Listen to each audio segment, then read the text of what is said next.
الأنبياء والمرسلين والحمد لله رب العالمين.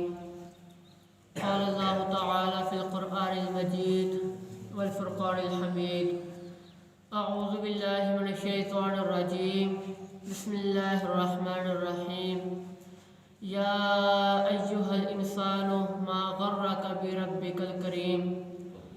آمنت بالله صدق الله العظيم وصدق رسوله النبي الكريم الأمين الرؤوف الرحيم، ونحن على ذلك لمن الشاهدين والشاكرين والحمد لله رب العالمين. إن الله وملائكته يصلون على النبي يا أيها الذين آمنوا صلوا عليه وسلموا تسليما. الصلاة والسلام عليك يا سيدي يا رسول الله. الصلاة والسلام عليك يا سيدي يا حبيب الله. الصلاة والسلام عليك يا سيدي يا نور الله وعلى آلك وصحابك يا سيدي يا خاتم النبيين. سامعین ذوالوقار حضرات محترم، میں نے جو آپ کا سامنے قرآن کریم فرقان حمید کی ایک آیت تلاوت کرنے کا شرف حاصل کیا ہے. اللہ تبارک و تعالیٰ نے ارشاد فرمایا: یا ایھا الانسان ما غرک بربک الکریم، کہ اے بھاگے ہوئے انسان، اے بھٹکے ہوئے انسان، تو واپس آ جا، تو میری دہلیز پر آ جا، میں بہت کریم ہوں، میں تجھے کچھ نہیں کہوں گا، تو واپس آ جا، میں تیرا رب ہوں، میں تجھ سے بہت محبت کرتا ہوں. حضرات، جس طرح اس آیت کریمہ میں گناہ گار کو، بھاگے ہوئے کو، جو بھاگا ہوا ہے اللہ تعالیٰ کی دہلیز سے، جس پیارے انداز سے اسے واپس بلایا جا رہا ہے، دنیا کے سارے شہد اکٹھے کر لیں، ساری شکر اکٹھی کر لیں، اس میں اتنی مٹھاس نہیں ہوگی جتنی اس میں مٹھاس ہے. کہ اے بھٹے ہوئے انسان، اے بھاگے ہوئے انسان، واپس آ جا، میں تیرا رب ہوں، میں تجھے کچھ نہیں کہوں گا.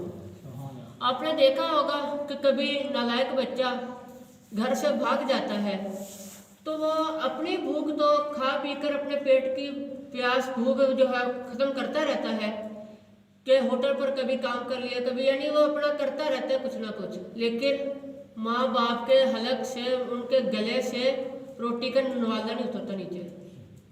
کیوں؟ کیونکہ ماں باپ کو بچوں سے محبت بہت ہوتی ہے. جب بچہ نہیں مل رہا تو وہ پھر اشتہار لگواتے ہیں کہ اس نام کا بچہ ہے، اس طرح اس کے کپڑے پہنے ہوئے ہیں، اس طرح اس کا بولنے کا انداز ہے، اس طرح سننے کا انداز ہے، اس طرح اٹھنے کا، بیٹھنے کا، سارا بتاتے ہیں. اور نیچے لکھا ہوتا ہے نوٹ، اگر وہ خود پڑھ رہا ہے، اگر وہ خود پڑھ رہا ہے تو واپس آ جائے، اسے کچھ نہیں کہا جائے گا. جب کبھی اس طرح کے اشتہار دیکھتے ہیں تو یہی ذہن میں آتا ہے کہ اللہ تبارک و تعالیٰ بھی اپنے بندوں کو، اپنی دہلیز سے بھاگے ہوئے بندوں کو واپس بلا رہا ہے کہ اے یا ایھا الانسان ما غرک بربک الکریم، اے بھاگے ہوئے انسان، بتا تجھے کس چیز نے دھوکے میں ڈالا ہوا ہے، کس چیز نے تجھے مجھ سے دور کیا ہوا ہے. یہ مولویوں کے فتوے ہیں کہ تو جہنمی ہے، اگر کسی سے کوئی گناہ ہو جائے تو جہنمی ہے، تو یہ ہے، تو وہ ہے. لیکن اللہ تعالیٰ جس نے کبھی زندگی میں ایک نیکی بھی نہیں کی، ساری زندگی اللہ تعالیٰ کی بغاوت ہی کی ہے، لیکن اللہ تعالیٰ اس سے بھی اپنے بندوں میں شمار کرا، اے میرے بندے. یار، جب فل گناہ گار سے اتنی محبت ہے تو پھر نیک سے کتنی محبت ہوگی.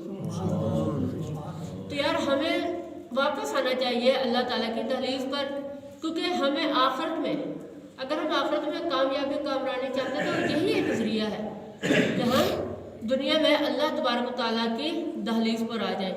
میرا نبی ارشاد فرماتے ہیں کہ جب کوئی بندہ توبہ کر لیتا ہے تو وہ اس طرح ہو جاتا ہے جیسے اس نے کبھی گناہ کیا ہی نہ ہو. یعنی جیسے ماں کے پیٹ سے بچہ بغیر گناہوں کا پاک صاف پیدا ہوتا ہے، اسی طرح ہو جاتا ہے جب کوئی بندہ گناہوں سے توبہ کر لے. لیکن اگر وہ توبہ کرنے والا کوئی جوان ہو تو پھر اس کی اور ہی زیادہ شان ہے. اس کے بارے میں میرے نبی پاک فرماتے ہیں: انا حبیب اللہ، میں اللہ کا حبیب ہوں. اور فرمایا: الشاب الطائب حبیب اللہ، جو جوان جوانی میں توبہ کرے وہ بھی اللہ کا حبیب ہے. تو یار جوانوں، آ جاؤ اللہ کے حبیب بن جاؤ. میرے نبی نے مثال کے ساتھ سمجھایا ہے کہ جب کوئی گناہ گار توبہ کرتا ہے تو اللہ تعالیٰ کو کتنی خوشی ہوتی ہے۔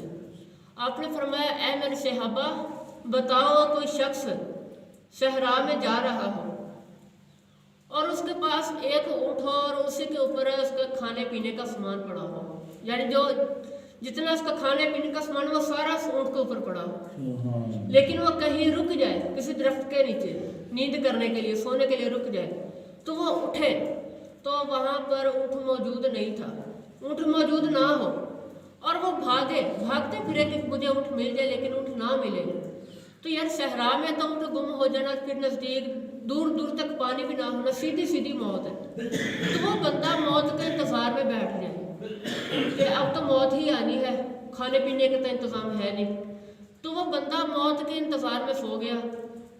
جب اٹھا تو وہ اونٹ سال و سامان، جو اس کا کھانے پینے کا سامان تھا، سارے سامان کے ساتھ وہاں موجود تھا۔ تو جب اس نے اپنے اونٹ کو دیکھا تو وہ خوشی میں اتنا پاگل ہو گیا کہ اسے یہی نہیں سمجھ لگی میں نے کہنا کیا ہے۔ جب وہ اس کا اونٹ مل گیا تو وہ یہ کہنے لگا اللہم انت عبدی و انا ربک، اے میرے اللہ تو میرا بندہ ہے اور میں تیرا رب ہوں۔ کہنا اس نے یہ تھا کہ اے اللہ تو میرا رب میں تیرا بندہ، لیکن خوشی میں اتنا ہو گیا تو اسے یہی نہیں پتہ چلا میں نے کہنا کیا ہے، اور وہ یہ کہہ جا رہا ہے کہ اے اللہ تو میرا بندہ تو میں تیرا رب۔